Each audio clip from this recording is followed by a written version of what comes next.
ప్రియులారా, మనం ప్రభు దినం ఆరాధన కొరకై దేవుని వాక్యంలో నుండి కొన్ని మాటలు గత వారం నుండి జ్ఞాపకం చేసుకుంటూ వస్తూ ఉన్నాం. ఈ భాగం నేను ఎందుకు మీకు పరిచయం చేస్తున్నానంటే, మనం శ్రమల కాలంలో ఉన్నాం.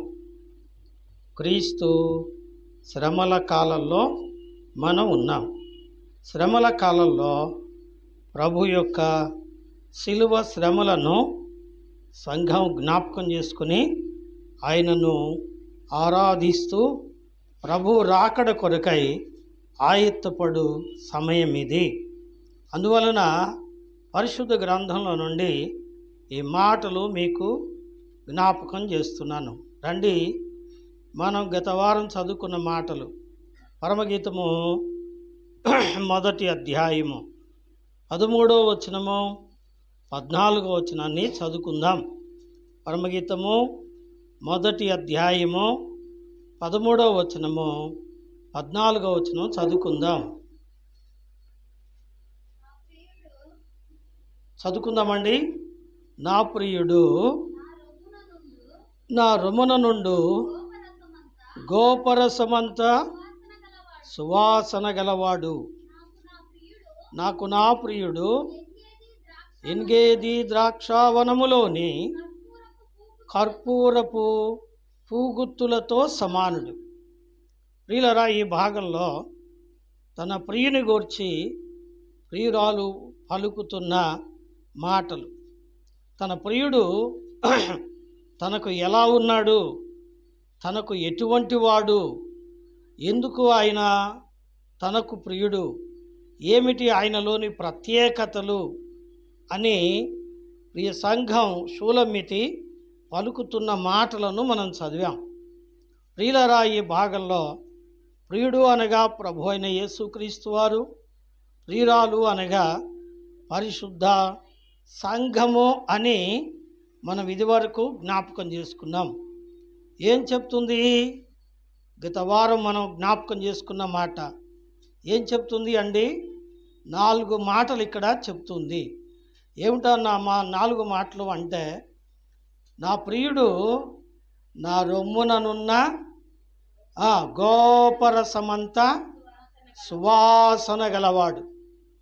మొదటి మాట, గోపరసమంత సువాసన గలవాడు. గోపరసము అంటే ఏం చెప్పుకున్నాం?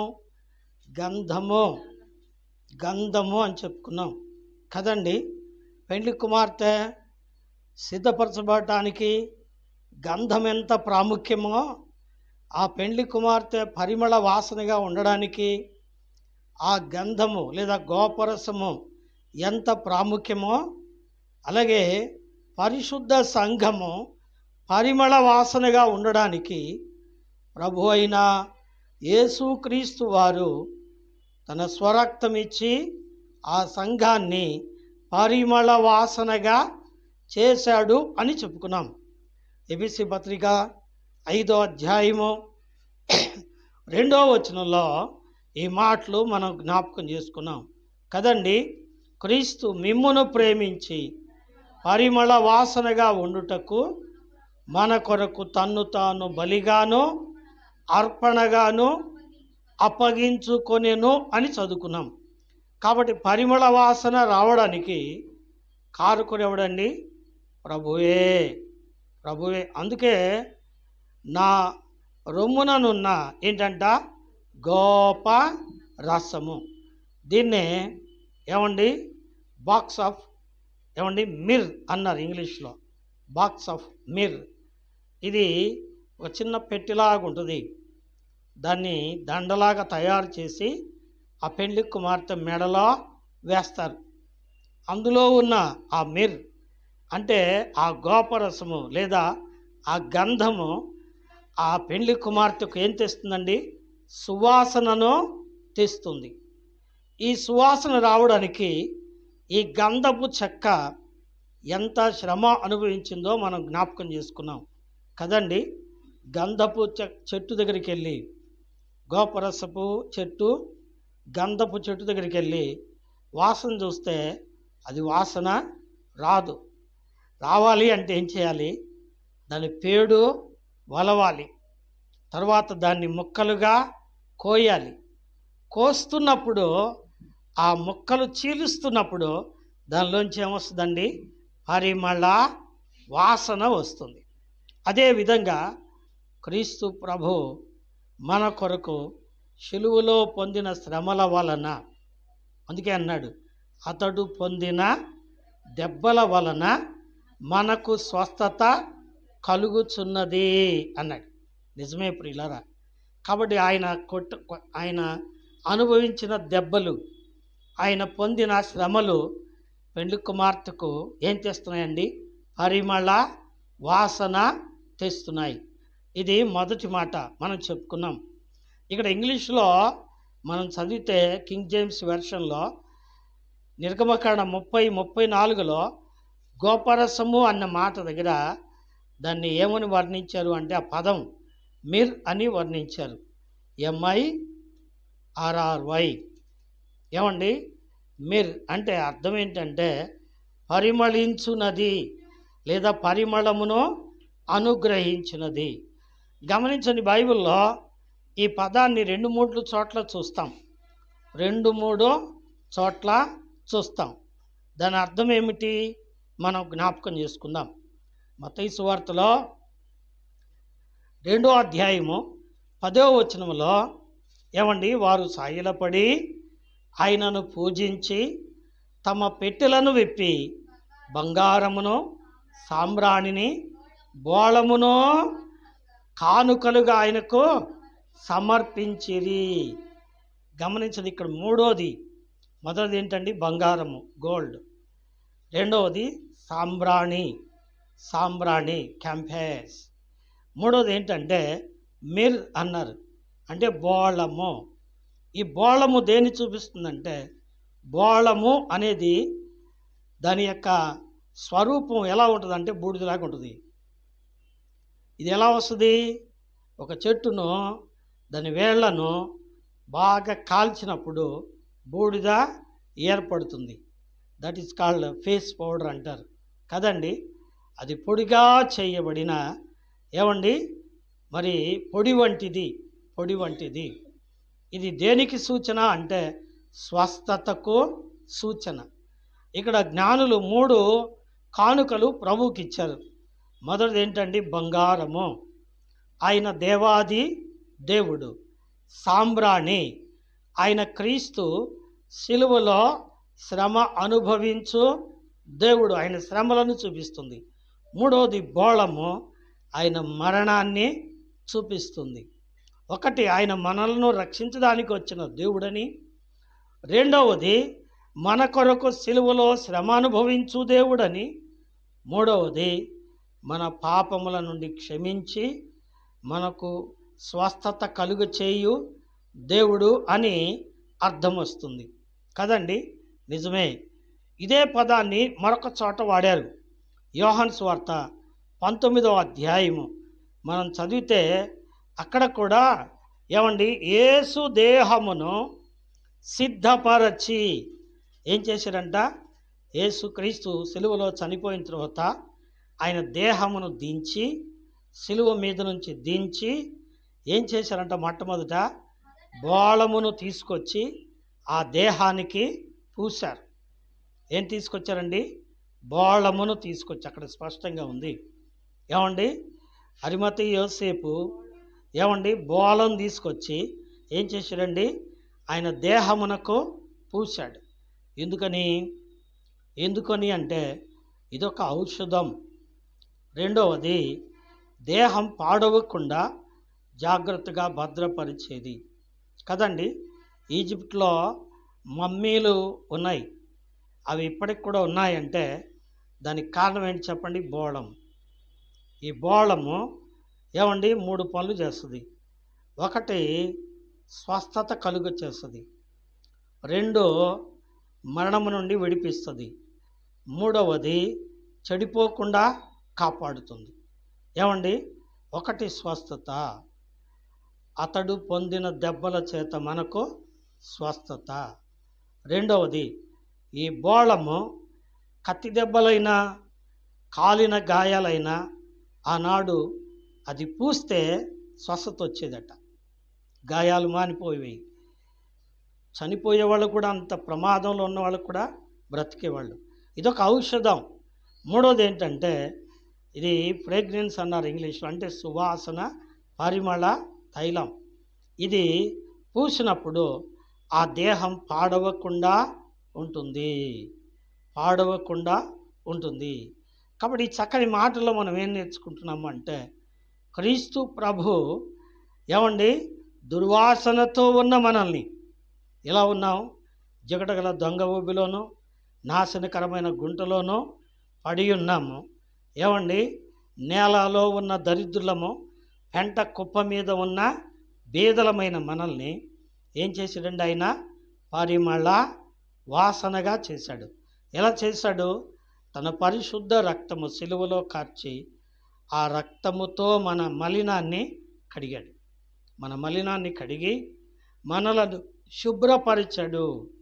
ఎలాగైతే మలినమైన వస్త్రము ఒకసారి ఉతికిన తరువాత దానికి ఉన్న కల్మషం పోవటానికి ఎలాగైతే నీలి రంగు వేస్తారో, అలాగే మనలో ఉన్న మచ్చ, డాగు, ఎఫెసీ పత్రిక 5వ అధ్యాయం 27వ వచనం ప్రకారం క్రీస్తు సంఘమును ప్రేమించి, ఏమండి క్రీస్తు సంఘమును ప్రేమించి అది కళంకమైనను ముడతైనను మచ్చైనను అట్టిది మరి ఏదైనాను ఉండకూడదని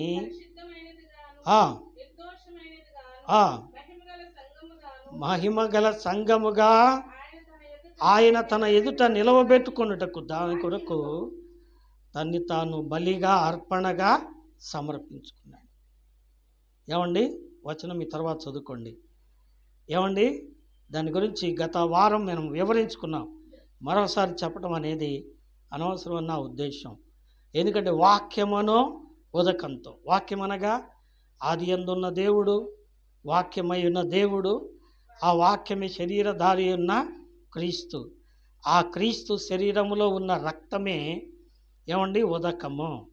ఆ రక్తము ప్రకటన 1:6 ప్రకారం తన రక్తముతో మన పాపముల నుండి మనలను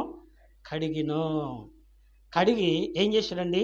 పరిమళ వాసనగా చేస్తున్నారు. నిజమే, ఈ మధ్యకాలంలో బట్టలు ఉతికే వాళ్ళు బట్టలు ఉతికిన తర్వాత ఏమండి నీలి రంగు కంటే ఇంకొక రంగు ఇచ్చారు. నీలి రంగు బదులు ఆ రంగు కలిపితే ఏమొస్తుంది చెప్పండి? ఏమండి బట్టలు సువాసనగా ఉంటాయంట.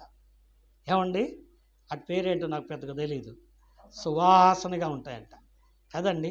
నిజమే, మాసిన బట్టలు సువాసన భరితంగా ఉంటున్నాయి. పాడైపోయిన మన బ్రతుకులు సువాసన భరితంగా వస్తూ ఉన్నాయి. దేవుని నామానికి స్తోత్రం.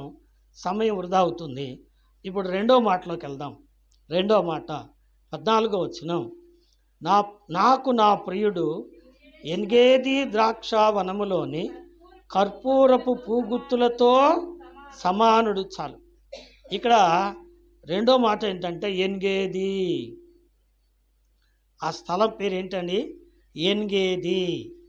ఎన్గేది అనగా ఏమండి ఫౌంటైన్ ఆఫ్ ఎ కిడ్ అన్నారు ఇంగ్లీష్లో. ఎన్గేది అంటే దీన్నే నిఘంటువులు ఏమన్నారంటే మేకపిల్ల లేదా గొర్రెపిల్ల ఓట అన్నారు. ఓట, ఫౌంటైన్. ఓట అంటే ఊరెడిది. దేంట్లోంచి?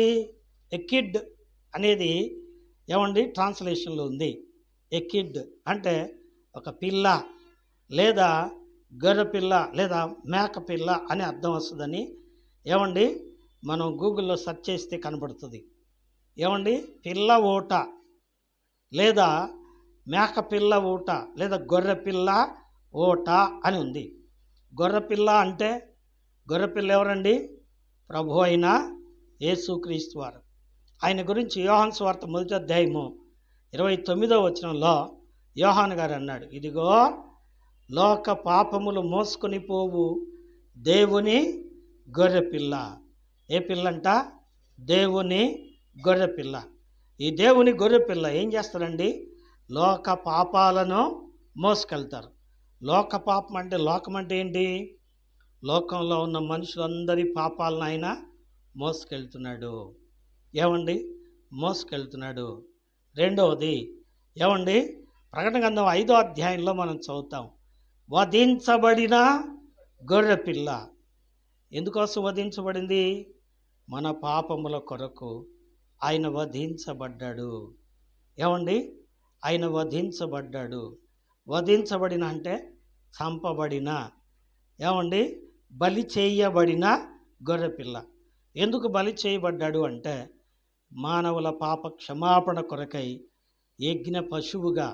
అందుకనే కొరింథీయులకు రాసిన పత్రిక 5వ అధ్యాయంలో మనం చదువుతాం, ఇదిగో క్రీస్తును మన పస్కా పశువు వధించబడిను అని చదువుతున్నాం. కాబట్టి క్రీస్తు గొర్రెపిల్లగా మన పాప క్షమాపణ కొరకై సిలువ అనే బలిపీఠం మీద వధించబడ్డారు. వధించబడిన ఆ గొర్రెపిల్లలో నుండి ఏమొస్తుందండి? రక్తము. దట్ మీన్స్ ఓట. ఆ గొర్రెపిల్లలో నుంచి వచ్చేది ఏంటి చెప్పండి? ఓట, ఆ రక్తం.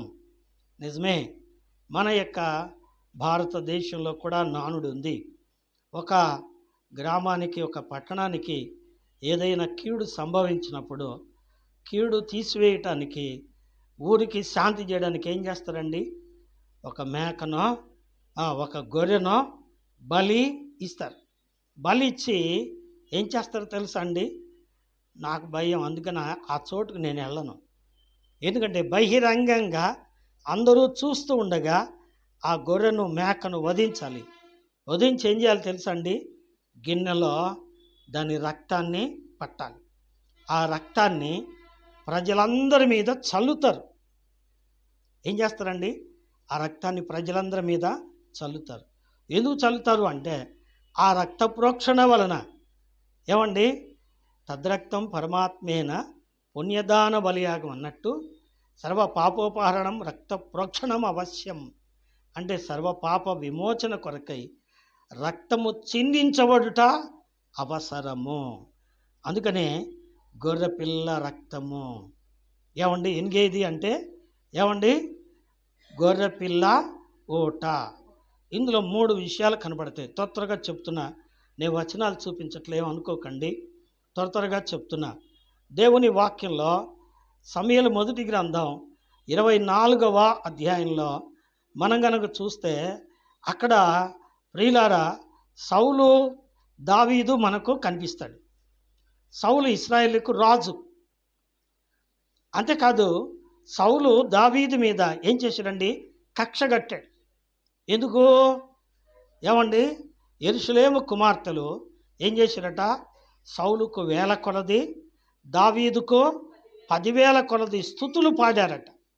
అంటే గొలియాతును సౌలు చంపలేకపోయాడు, దావీదు సౌలును చంపాడు కాబట్టి ఎక్కువ ఘనత దావీదుకని పాడారు. అందుకని ఇతనికి ఏమొచ్చిందండి? ఈర్ష్య వచ్చింది. ఈర్ష్య వచ్చి ఏం చేశాడు? ఎట్టయినా వీడిని చంపాలా. ఏమండి, తను బ్రతుకున్నంత కాలం ప్రయత్నం చేశాడు. దేనికి? దావీదును చంపడానికి. గమనించండి, ఒకరోజు మీరు కావాలంటే మొదటి సమూయేలు 24వ అధ్యాయం 2 నుండి చివరి వరకు మీరు ఇంటికి వెళ్ళిన తర్వాత చదివించుకోండి. అక్కడ ఉన్న మాట ఏంటంటే, ఒకరోజు సౌలు తన సైన్యంతో దావీదును పట్టుకోవడానికి వచ్చాడు. వచ్చి ఏం చేశాడంటే వెతుకుతూ ఉండగా మధ్యలో ఏమండి టాయిలెట్ అవసరం వచ్చింది. టాయిలెట్ అవసరం ఎందుకనంటే బైబిల్లో ఉంది శంఖా నివృత్తికై అని ఉంటుంది అక్కడ. ఏమండి, ఆ శంఖా నివృత్తి అంటే అర్థం ఏంటంటే ఇబ్బందిని తీర్చుకొనుట. ఇబ్బందిని తీర్చుకొనుట.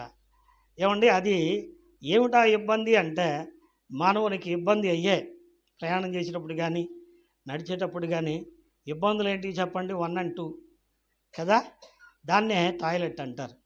టాయిలెట్ అవసరం వచ్చింది. ఈయన ఏం చేశాడు? వెంటబడి వచ్చాడు కదా. పాపం దావీదును అతని స్నేహితులు ఏం చేశారండి? ఏం చేశారు? దాక్కోవడానికి ఒక గుహలోకి వెళ్ళారు.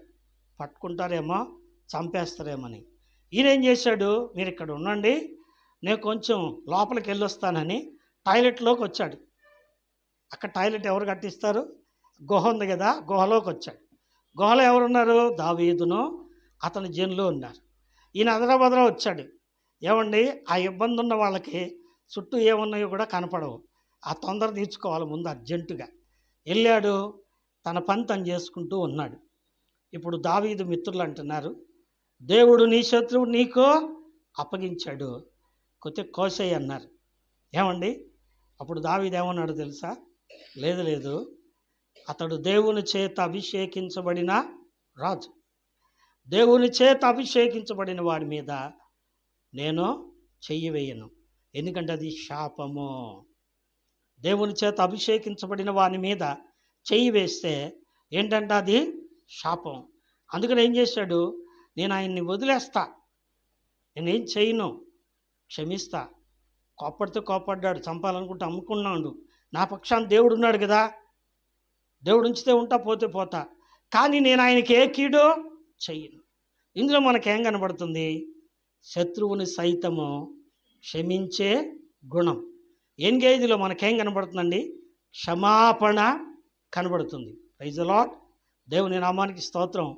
క్షమించే గుణం.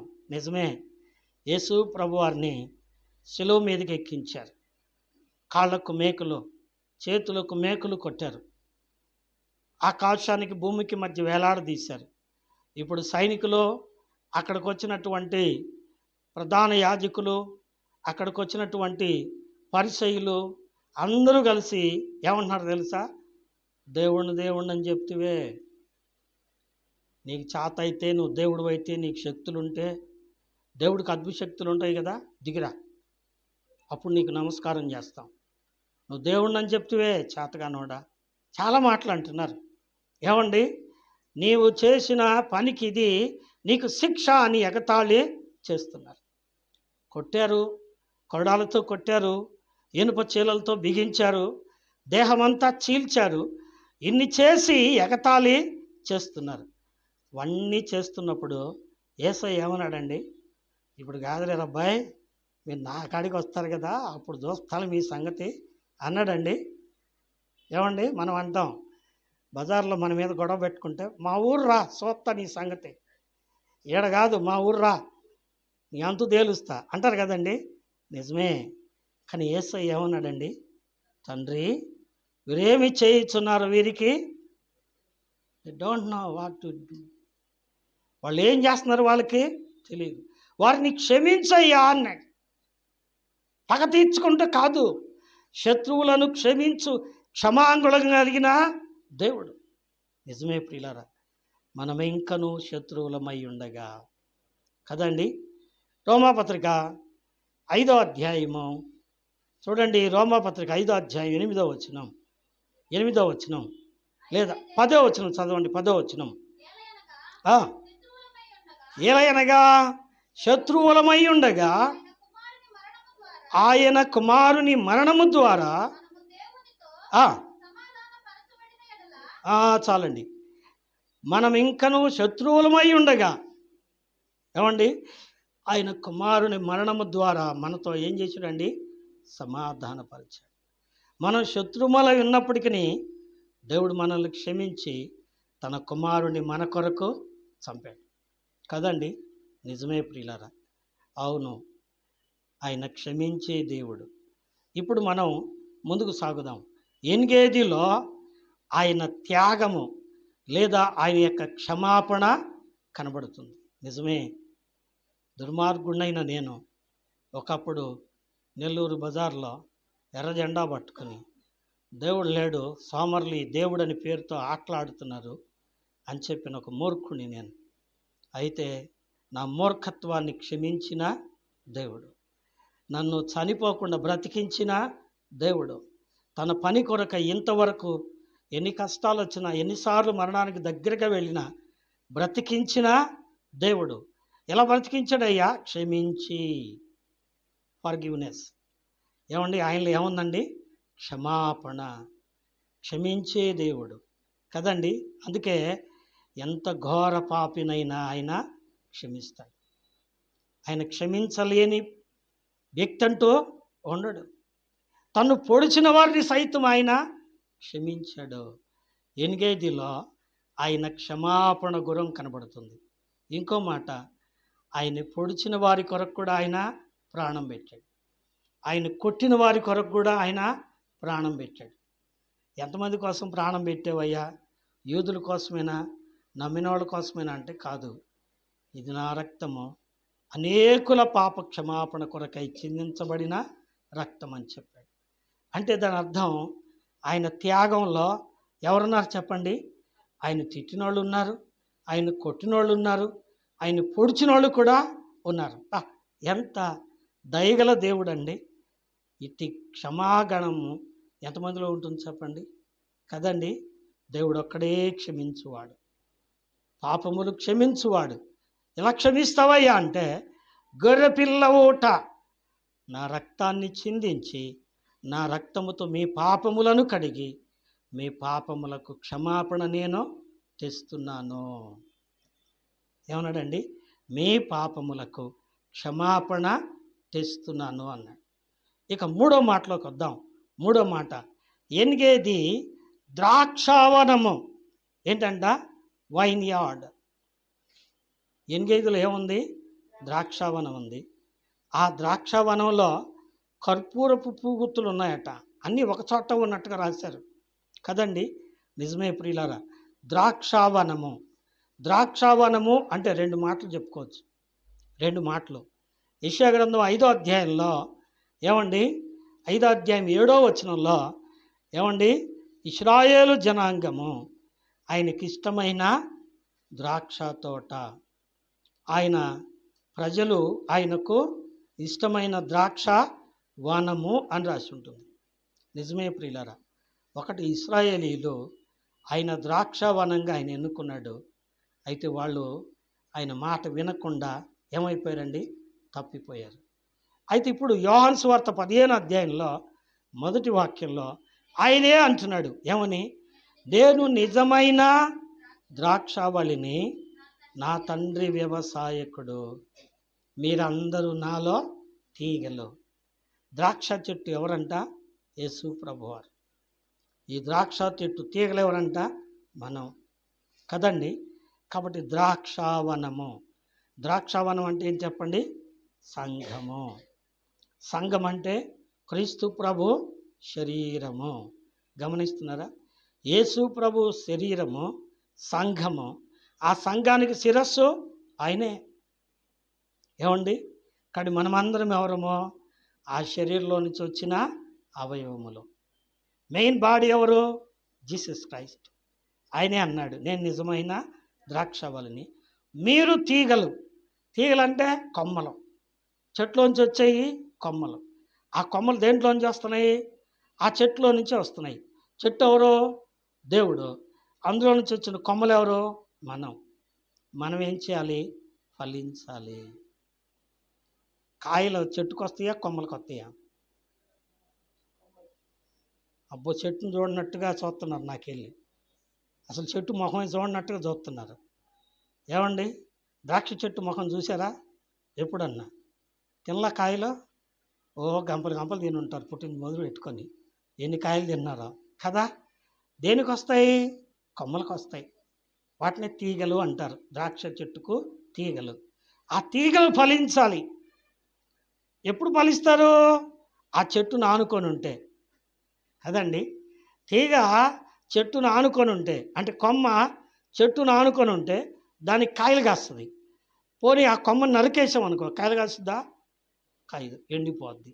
నిజమే. ఆ ద్రాక్ష వనము ఎవరండి? మన ప్రభు అయిన యేసుక్రీస్తు వారు. యేసుక్రీస్తు వారు.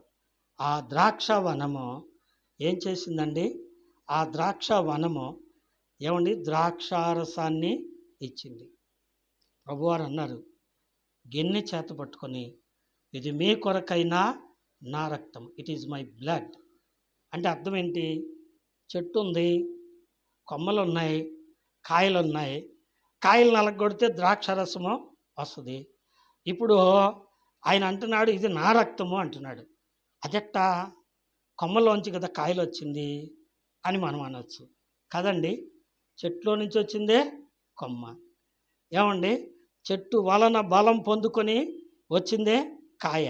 కాబట్టి ఏమండి, క్రెడిట్ అంతా ఎవరిది? చెట్టుదే. కొమ్మదా?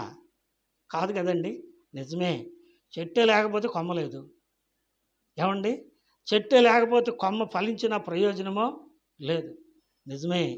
యేసు ప్రభు అనే ద్రాక్షావల్లి మన కొరకు ద్రాక్షారసంగా మారింది. ఇక 4వ మాటలోకి వద్దాం. ఏమండి? 4వ మాట ఏంటండి? కర్పూరము. ఏంటి చెప్పండి? అందరూ చెప్పాలి. కర్పూరము. కర్పూరము దేంట్లోంచి వస్తుంది? కెమికల్ ఏంటి? ఏమండి? ఎలా తయారు చేస్తారు? ఎరుమొకవాడు ఎలా తయారు చేస్తారంటావు ఏంది? కర్పూరపు చెట్లు ఉంటాయ్యా, ఉండవా? ఏమండి? వాస్తవం నాకు తెలీదు. రబ్బరు చెట్లో నుంచి వస్తుందని నాకు అసలు తెలీదు. బైబిలే నేర్పింది నాకు. నిజమే ప్రియులారా. పరమగీతంలో ఉంది. ఏమండి? చూడండి, పరమగీత గ్రంథం 4వ అధ్యాయము 6వ వాక్యం.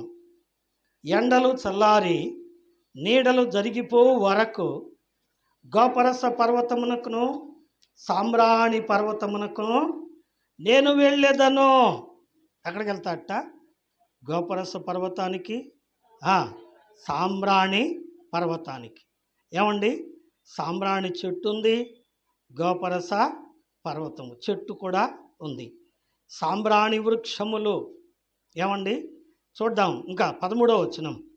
నీ చిగురులు దాడిమ వనము, నీ వింతైన శ్రేష్ఠ ఫలవృక్షములు కర్పూర వృక్షములు జటామాంసి వృక్షములు. ఏంటి అంట? కర్పూర వృక్షములు. ఓహో, అంటే చెట్టులోంచి వస్తుందా? నిజమే. ఆ చెట్టు బెరడులో నుంచి వచ్చే జిగురు ఏంటి చెప్పండి? కర్పూరం. ఏమండి? కర్పూరం. ఈ కర్పూరం ఎందుకయ్యా? ఏం చేస్తారయ్యా దీంతో అంటే, కర్పూరాన్ని ఏం చేస్తారు? కర్పూరాన్ని ఏం చేస్తారు? కాలుస్తారు. కర్పూర బిళ్ళలు ఏం చేస్తారు చెప్పండి? కాలుస్తారు, దీపంలాగా వెలుగు రావడానికి. నిజమే. ఈ కర్పూరం ఒత్తది పట్టుకొని నోట్లో పెట్టుకున్నారు అనుకోండి, ఎట్లా ఉంటుంది చెప్పండి? పద్యం ఉంది. ఉప్పు కర్పూరము ఒక్క పోలిక నుండు చూడ రుచుల జాడ వేరు. ఉప్పు ఉప్పంగా ఉంటుంది, కర్పూరం ఎట్లా ఉంటుంది? రుచి వేరు. ఎట్లా చెప్పమ్మా? నోట్లో పెట్టుకున్నారా? పెట్టుకుంటే తెలిసేది సప్పం కాదు, చేదుగా ఉంటుంది. ఎట్లా ఉంటుంది చెప్పండి? కటిక చేదు, నోట్లో పెట్టుకోలేం. కానీ కర్పూరం చల్లుతారు కొన్ని ఆహార పదార్థాల్లో. అది ఎట్లా చెప్పండి? జస్ట్ కొద్దిగా, ఎక్కువైతే ఇక అది వారాయాల్సిందే కదండి. చేదు. కర్పూరము చేదు అనగా శ్రమలను చూపిస్తుంది. ఏమండి? శ్రమలను చూపిస్తుంది. కర్పూరము తీసుకొచ్చి దాన్ని వెలిగించి ఏం చేస్తారు చెప్పండి? సువాసన అనుకుంటారు. దాన్ని వెలిగించినప్పుడు అది కాలుతూ ఉంటే ఏమొస్తుంది? సువాసన వస్తుంది. కాలిపోతూ కూడా ఏమిస్తుంది చెప్పండి? వెలిగిస్తుంది. కాలిపోతూ కూడా ఏమిస్తుంది చెప్పండి? సువాసన ఇస్తుంది. ఈ కర్పూరము కూడా యేసు ప్రభువారే. దాన్ని ఇంకో భాషలో ఏమన్నారండి? సాంబ్రాణి అన్నారు. మూల భాషలో ఈ రెంటికి ఒకటే పదం. ఏమండి? సాంబ్రాణి కూడా ఎందుకు చెప్పండి? ఏం చేస్తారు చెప్పండి? కూరలో గిన్నెలు వేసుకుంటారా? వేసుకోరు. పోనీ గిన్నెలు తింటారా? అంజీ గారు కర్పూరాన్ని తింటారా? తినరు. పోనీ సాంబ్రాన్ని తింటారా? తినరు. మరి ఏం చేస్తారు చెప్పాలి? ఏం చేస్తారు? గుప్పులు తీసుకొచ్చి నిప్పుల్లో వేస్తారు. నిప్పులు వేయడానికి దాన్ని తీసుకొచ్చింది. నిప్పులు వేస్తే కాలిపోద్దా? కాలిపోద్ది. కాలిపోతే ఏమైద్ది? సువాసన వస్తుంది. ఆ సువాసన ఏం చేస్తుంది చెప్పండి? ఏమండి? సాంబ్రాన్ని తీసుకొచ్చి నిప్పుల మీద వేసి పిల్లోడికి ఆ నిప్పుల మీద అట్ట తిప్పుతారు. ఎందుకో? ఏమండి? అసలు కారణం ఏంటంటే దట్ ఈజ్ యాంటీబయాటిక్ కదండి. అది యాంటీబయాటిక్ అంటారు. రోగ నిరోధక వాసన. అది ఆ వాసన తగిలితే ఆ బిడ్డ మీద ఉన్నటువంటి కల్మషము, చెడుగు, బ్యాక్టీరియా అవన్నీ ఏమవుతాయి? చనిపోతాయి. అర్థమైందండి? కాబట్టి ఈ కర్పూరంలో, ఈ సాంబ్రాణిలో ఏముందండి? ఒకటి వెలుగు ఉంది. వెలిగిస్తే వెలుగుతుంది. ఏమండి? సాంబ్రాణి కూడా నిప్పుల్లో వేయగానే మంట వస్తుంది, ఆ తర్వాత పొగ వస్తుంది. ఏమండి? ఒకటి వెలుగు. ఏమండి? ఆయనలో వెలుగు ఉండెను. ఆ వెలుగు మనుషులకు ఏమైందంటే జీవమై ఉండెను. మన చీకటి బ్రతుకులను, అందుకనే పేతురు రాసిన మొదటి పత్రిక 2వ అధ్యాయం 9వ వచనం, మీరు చీకట్లో నుండి ఆశ్చర్యకరమైన తన వెలుగులోనికి మిమ్మును పిలిచిన వాని గుణాతిశయములను ప్రచురము చేయి నిమిత్తం ఏర్పరచబడిన వంశము, రాజులైన యాజక సమూహము, దేవుని సొత్తైన ప్రజలు. చీకటి బ్రతుకులను వెలిగించేది కర్పూరం. కాబట్టి వెలిగించేవాడు ఎవరండి? ప్రభువే. మన చీకటి బ్రతుకులను వెలిగించే దేవుడు. రెండవది స్వస్థపరిచే దేవుడు. ఆ వాసన, ఏమండి? ఆ పొగ ఏం చేస్తుందో చెప్పండి? క్రిమి సంహారిణి అంటారు. పసిబిడ్డకు ఆ సాంబ్రాణి పొగేసి దేనికంటే, ఏమండి? యాంటీబయాటిక్గా, క్రిములు రాకుండా, ఆ బిడ్డకు ఏ కీడు కలగకుండా. మూడోది ఏంటి చెప్పండి? ఏమండి? సాంబ్రాణి తగలగానే ఆడి తలకు పోసి సాంబ్రాణి తగలగానే ఏమంటుంటుంది చెప్పండి? గుమ్మగుమ్మలా ఆడుతుంటుంది, సువాసనగా ఉంటుంది. ఆ పసిబిడ్డ నీవే. ఆ సాంబ్రాణి క్రీస్తే. క్రీస్తు నీ కొరకు కాలిపోయాడు. ఏమండి? ఆకాశానికి భూమికి మధ్య మిట్ట మధ్యాహ్నం 12 గంటలకు ప్రారంభించారు. 3 గంటల వరకు ఎర్రని ఎండలో క్రీస్తు ప్రభు శరీరం ఏమైంది చెప్పండి? నీడనుందా? ఏమండి? ఎండలో కాసేపు కూర్చోలేము. ఫ్యాన్ లేకపోతే ఇంట్లో కూడా కూర్చోలేము. కొంతమంది ఏసీ లేకపోతే అసలు నిద్రే పట్టదు వాళ్ళకి కదండి. ఏమండి? తలలో ముండ్ల కిరీటం, ఆ ముళ్ళు గుచ్చుకుంటున్నాయి తలలో. ఒళ్ళంతా కొరడాలతో చీల్చారు. శరీరం అంతా గాయాలై రక్తం కారుతుంది. చేతుల్లో చీలలు కొట్టారు, కాళ్ళలో చీలలు కొట్టారు, దారలుగా రక్తం కారుతుంది. కొద్దిగా రక్తం దారలుగా కారిపోతుంటే ఎర్రని ఎండకు ఎట్లా ఉంటుంది చెప్పండి? ఎండ తగులుతుంటే ఏమండి? మత్తిపోతుంటుంది. ఎండ వైపు చూడగానే కళ్ళు తిరుగుతాయి. నిజమే ప్రియులారా, ఆ కర్పూరం ఎలా కాలిపోతుందో, ఏమండి? ఆ సాంబ్రాణి ఎలా కాలిపోతుందో, క్రీస్తు ప్రభు మన కొరకు సిలువ అనే నిప్పుల మీద కాల్చబడ్డాడు. సిలువ అనే నిప్పుల మీద కాల్చబడ్డాడు. ఆ నిప్పుల మీద కాల్చబడిన రొట్టె క్రీస్తు ప్రభు శరీరం. ఏమండి? విసరబడెను ప్రభు కల్వరిలో, ప్రేమ సాత్యమన్ తిరుగటిలో. విసరబడెను ప్రభు ప్రేమ సాత్యమన్ తిరుగటిలో. పిండి వల్లెను ఇసుకబడెను, కాల్చబడే ప్రభు కల్వరిలో. పిండి వల్లెను ఇసుకబడెను, కాల్చబడే ప్రభు కల్వరిలో. ఆశతో యేసుని స్తుతించు, దోషములను భరించెనా. Praise the lord. కనుక ప్రియులరా, ఆయన కర్పూరము వలె కాలిపోయాడు. ఇప్పుడు వెనక్కి వద్దాం.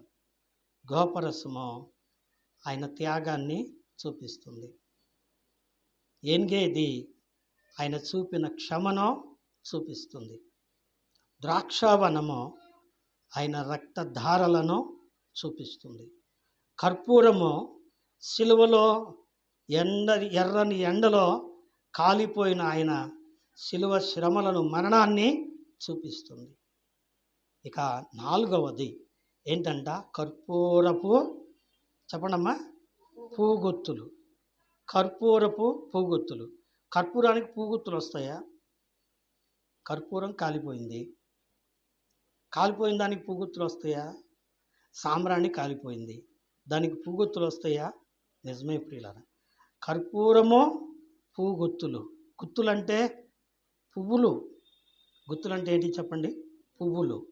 పువ్వులు దేనికి సాదృశ్యం? సంతోషానికి సాదృశ్యం. విందాం ఒక్క మాట. యెషయా గ్రంథం 35వ అధ్యాయము 1వ వచనం విందాం. అరణ్యమును ఎండిన భూమియు సంతోషించును, అడవి ఉల్లసించి కస్తూరి పుష్పము వలె. నిజమే ప్రియులారా, గమనించండి.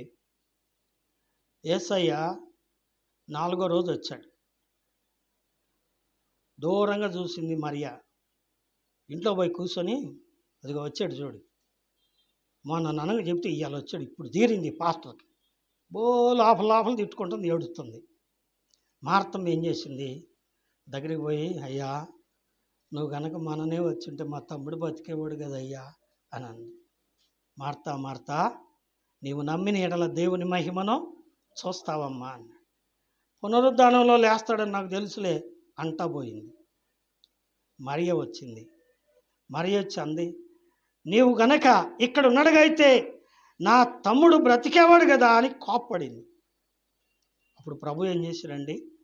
ఏమండి, ఎక్కడున్న ఈ మాటలు? 11వ అధ్యాయం యోహాను సువార్త 35వ వచనంలో ఉంది. యేసు కన్నీరు విడిచాను. ఏం చేశాడంట?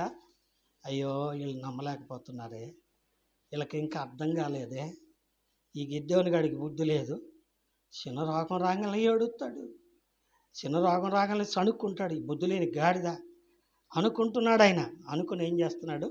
ఏడుస్తున్నాడు.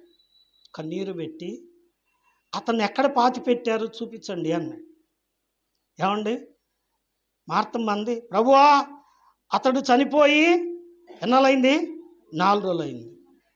తలుపు తీస్తే దుర్వాసన వచ్చుద్దయ్యా. ఎందుకనమ్మా అంటే, చనిపోయిన వ్యక్తి మరుసనాటికి వాసన మొదలైద్ది. సమాధిలో పెట్టి తీస్తే ఇంకేం వాసన వచ్చుద్ది? కుళ్ళిపోయిన వాసన వచ్చుద్ది కదండి. అంటే ఆయన చనిపోయాడు, సమాధిలో పెట్టారు, అప్పటికి ఎన్ని రోజులు అయింది? 4 రోజులు అయింది. బాధగా చెప్పింది ఆమె. అయ్యా చనిపోయి 4 రోజులు అయింది, ఇంకెందుకులే అయ్యా అన్నట్టుగా చెప్పింది. లేదు లేదు, సమాధి ఎక్కడుందో చూపియండి అన్నాడు. చూపించారు. యేసయ్య అక్కడికి వెళ్ళి దాని మీద మూత తీయండి అన్నాడు. సమాధి మీద మూత తీయండి అన్నాడు. మళ్ళా అంది మార్తమ్మ, అయ్యా అతను చనిపోయి 4 రోజులు అయింది, నీవు నమ్మిన ఎడల దేవుని మహిమను చూస్తావు అన్నాడు. నిజమే. ఆయన వెంటనే మూత తీసిన వెంటనే ఏమన్నాడండి? లాజరు లేచి బయటికి రా అన్నాడు. చచ్చిపోయిన రోజులు అయింది. ఏమండి, అగ్గిపుల్ల గీసి పెడితే సాంబ్రాణి కర్పూరం ఏమైంది? కాలిపోయింది. ఏమండి, సాంబ్రాణి తీసి నిప్పుల మీద వేయంగా ఏమైపోయింది? బూడిదైపోయింది. ఏమండి, చచ్చిపోయినాడు సమాధిలో పెడితే ఏమవుతాడు? బూడిదే అవుతాడు, ఎముకలే మిగిలేదు. ఇప్పుడు అంటున్నాడు, లాజరు నువ్వు లేచి బయటికి రా. ఆశ్చర్యం, అందరికీ మతులు తిరిగిపోయినాయి. ఏమని చెప్పండి? ఏమని చెప్పండి? చనిపోయిన వాడు ప్రేత వస్త్రములు చుట్టబడి ఉండగా సమాధిలో నుంచి ఏం చేశాడు? బయటికి వచ్చాడు. సమాధిలో నుంచి బయటికి వచ్చాడు. వచ్చినప్పటికి అందరూ చూశారు. ఏమండి, అందరూ చూశారు. అందరూ చూసి ఏం చేశారు చెప్పండి? ఏమన్నా మాట్లాడారా? ఇదేంది ఎట్లా జరిగింది అని ఏమన్నా అనుకున్నారా? ఏం మాట్లాడడానికి అది అవకాశమో లేదు, మాటలు లేవు. కూర్చోయ్యా, ఆ కుర్చీలో కూర్చో, ఒక్క నిమిషం కూర్చో. ఏమండి, ఇక మాటలు లేవు. దాని అర్థం ఏంటి? కాలిపోయింది, పువ్వులు పోసింది. ఏమండి, ఏడిచిన మరియమ్మ ఏం చేసింది? నేల మీద కొట్టుకుంటూ తలకాయ నేలకేసి కొట్టి కొట్టి కొట్టి కొట్టి ఏడ్చింది. ఇప్పుడు ఆ మరియమ్మ కళ్ళల్లోకి ఏమొచ్చింది చెప్పండి? సంతోషం. కారణం ఏంటి? తమ్ముడు బతికాడు. చనిపోయిన తమ్ముడు, 4 రోజుల క్రితం చనిపోయిన తమ్ముడు బ్రతికాడు. ఏమండి, నిజమే. వెళ్ళి అన్నాడు, అతని కట్లో విప్పండి, అతనికి భోజనమో పెట్టండి. కట్లు ఇప్పడం సరే, అన్నం కూడా పెట్టమంటావా? ఓ పెట్టు. పలావ్ పెట్టచ్చా? పెట్టు. పప్పు పెట్టచ్చా? పెట్టు. అయ్యో చచ్చిపోయి బతికినోడు ఎట్లా తింటాడు? తింటాడు చూడు. ఎందుకంటే నిజంగా పువ్వులు పూసినాయి. అరణ్యమును ఎండిన భూమియో కస్తూరి పుష్పము వలె పూసింది. ఆశ్చర్యం. అందుకే ఏమండి 12 అధ్యాయంలోకి వచ్చినప్పటికీ ఏమండి యేసు ఆ ఇంట ఉండగా లాజరు ఆయనతో కూడా భోజనానికి కూర్చున్నాడు. మార్తమ్మ ఆయనకు పరిచారము చేస్తుంది. మరి ఏం చేసిందండి? జటామాంసి అత్తరు సీరునరు తీసుకొచ్చి ఏమండి దాన్ని పగలగొట్టి ఆయన మీద పోసి ఆయన కాళ్ళ దగ్గర కూర్చొని ఏం చేస్తుంది? అబ్బబ్బబ్బబ్బా అయ్యా అంత గొప్ప దేవుడు అయ్యా అంటుందా? ఏమంటున్నా? ఏం చేస్తుంది? She wept. ఏడుస్తుంది, ఏడుస్తుంది, ఏడుస్తుంది. ఎందుకని? నమ్మలేకపోయానయ్యా, నువ్వు దేవుడు అని అనుకోలేకపోయాను, నేను అర్థం చేసుకోలేకపోయాను. చనిపోయిన వారిని బ్రతికించగలిగిన దేవుడు, గొప్ప దేవుడు. లోపల లోపల ఆరాధన చేస్తుంది. దాన్ని ఏమన్నారండి? యేసయ్య అన్నాడు, దేవుడు ఆత్మ గనుక ఆయన ఆరాధించేవారు ఎలా చేయాలంట? ఆత్మతో. నిజమే. క్రీస్తు ప్రభువు కూడా చనిపోయి 3వ దినమున తిరిగి ఏం చేశాడు? లేచాడు. అదే మరియమ్మ అక్కడ నుంచొని ఉంది. ఏమండి ప్రభు పిలిచాడు. పిలిచి ఏమన్నాడండి? మరియా అన్నాడు. రబ్బూని నువ్వేనా? ఎస్ నేనే, నేను బ్రతికాను, చనిపోయి బ్రతికాను, వెళ్ళి మన వాళ్ళకందరికీ చెప్పు అన్నాడు. అందరికీ చెప్పేటప్పటికి వాళ్ళందరూ ఏం చేశారండి? ప్రభువుకు స్తోత్రము చెప్పారు. నిజమే, ఆయన చనిపోయి తిరిగి లేచినవాడు. ఆయనే అన్నాడు, నా యందు విశ్వాసం ఉంచిన వాడు ఎట్లాంటి వాడట? చనిపోయిననో బ్రతుకును. ఆయన నమ్మిన మనల్ని సమాధిలో పారాయుడు ఏం చేస్తాడండి? కర్పూరి పుష్పం వలె పూస్తాడు. ఆయన మనల్ని తిరిగి పరలోకానికి చేరుస్తాడు. అక్కడ ఆనందం, సంతోషం. నిజమే. ఏంటి మనం నేర్చుకున్న మాటలు చెప్పండి? ఏమండి నా రొమ్ముననున్న గోపరసము, ఎన్గేది ద్రాక్షావనములోని కర్పూరపు పూగొత్తులు. ప్రభు నాకు ఎలాంటి వాడంటే నన్ను క్షమించాడు, నా బ్రతుకును పరిమళ వాసనగా చేశాడు, నా కొరకు రక్తము కార్చాడు, నా కొరకు సిలువ పెనం మీద కాల్చబడ్డాడు, తను తిరిగి లేచి నన్ను కూడా మోక్షానికి చేరుస్తాడు. అంత గొప్ప దేవుడు నా దేవుడు అని చెప్తుంది. అలాగైతే క్రీస్తునందు విశ్వాసం వచ్చిన నీకు ఆ నమ్మకం ఉందా? తిరిగి లేస్తావని, పరలోకంలో ఉంటావని ఆ నమ్మకం ఉందా? నమ్మితే ఆనందం, సంతోషం, లేకపోతే దుఃఖం. నరకమున వారి అగ్ని ఆరదు, పురుగు చావదు. కాబట్టి ఆ ప్రియ ప్రభువును, ఆ షూలమ్మితి, ఆ మరియమ్మ ఎలా ఆరాధిస్తుందో మనం కూడా విరిగి నలిగిన హృదయంతో ఆ ప్రభువును ఆరాధించుదుముగాక. దేవుడు తన మాటలను మన కొరకై ఆశీర్వదించునుగాక. ఆమేన్. ప్రభువును